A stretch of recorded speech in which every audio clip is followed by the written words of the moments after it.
Hi, welcome to our very first junior statistics video. In this video, we're just going to introduce the idea of statistics and chat about a few things.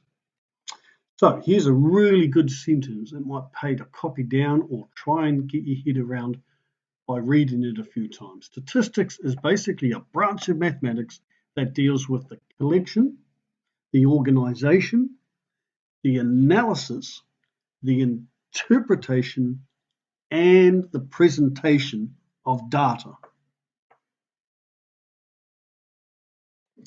So where's it used? Used in all sorts of applications. Let's go through a whole list of ideas that will show you where statistics is used. In natural events like earthquakes and volcanic activity and floods or storms and climate change, bigger storms, hurricanes, lightning. It's used in business and retail for product, for sales, for company data, profit and loss, testing products, stock exchange and exchange rates.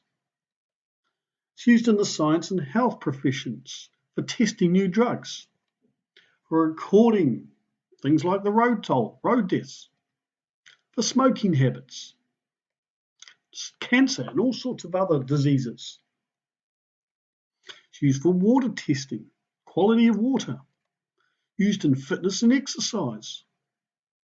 It's used in probability for things like life insurance, risk, gambling, betting, sports betting. It's used in technology for things like company data and social media and apps.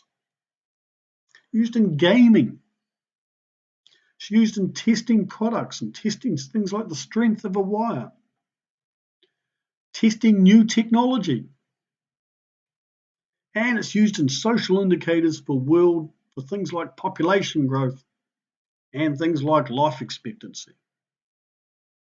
So really, statistics plays a vital role, I would almost say, in every part of human activity.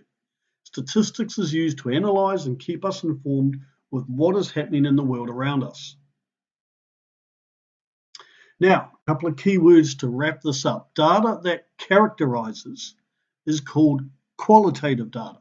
It's often also called categorical data, but I like the word qualitative data. Now, when we say characterize, we mean characterize into groups. So if I gave you an example like gender, gender is the qualitative data because we can say you're either a male, a female, or binary.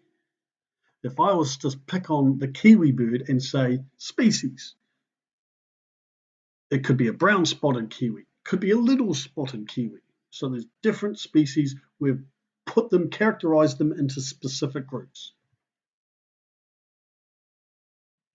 Right, data that is numerical data is called quantitative data. Quantitative data basically means it has to be numbers, e.g. the heights of year 10 males or the daily temperature in Porirua over the last 5 days. So we talked about qualitative data. Let me go back to that slide, which is groups, and quantitative data, which is numbers. All right, I think that's all for our first video. So thanks very much for tuning in.